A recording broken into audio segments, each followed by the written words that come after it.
আবারও চলে এলাম একটা নতুন ডিজাইন নিয়ে। তোমরা কেমন আছো সবাই? আশা করছি তোমরা সবাই ভালো আছো আর আমিও ভালো আছি।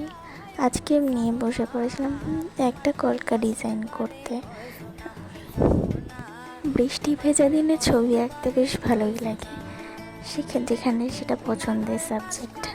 তো বেশ কয়েকদিন পরেই বলতে গেলে ডিজাইন নিয়ে বসেছি। কলকা আগে করেছি, কিন্তু অনেক দিন পর আবার মন খুলে বসলাম। আসলে সময় হয়ে ওঠে না, তাই আজ যখন সময় পেয়েছি তখন চটপট করে বসে পড়েছি। তোমরা দেখতে থাকো যে কতটা কি করতে পারি। যেহেতু অনেক দিন পরে বসলাম, হাত তো একটু কাঁপছিলই, হয়তো পারফেক্ট করতেও পারিনি, কিন্তু যতটা পেরেছি করার চেষ্টা করেছি। ভুল ত্রুটি থাকলে ক্ষমা করো এবং পারলে আমার ভুলগুলো ধরিয়ে দিও, কমেন্টে এসে জানিও।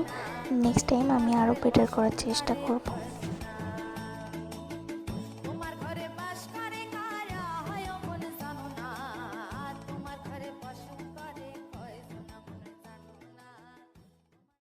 তো ভিডিওটা স্কিপ না করে পুরো ভিডিওটা দেখতে পারো এবং দেখো যে আমি কতটা কি করতে পেরেছি। তো চলো বেশি বকবক না করে কাজের দিকে এগোই, তারপরে রেজাল্ট দেখা যাবে।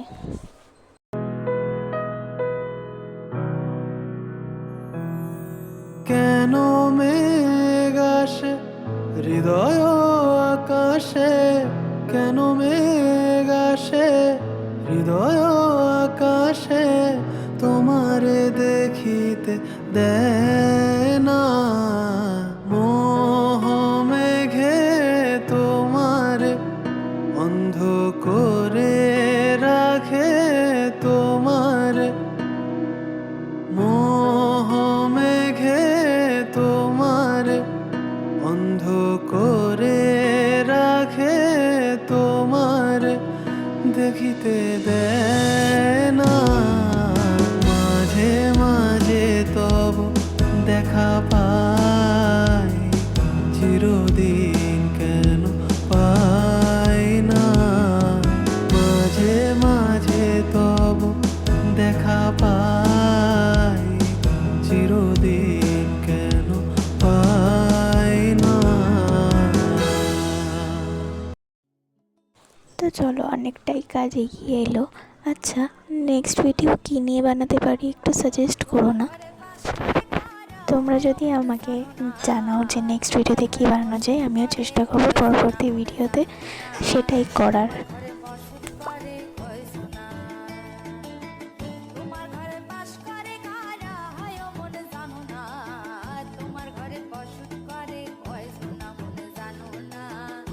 দেখো, পুরোটা হওয়ার পরে আমি একটু চন্দন কালার বানিয়ে তার মধ্যে ওটাকে একটু হাইলাইটিং করেছি। দেখো যে কেমন কি লাগছে চন্দন কালারটা মিক্স করার পর। মোটামুটি পুরোটা হয়ে গেছে। এবার তোমরা দেখে জানো যে তোমাদের কেমন লাগলো পুরো ভিডিওটা।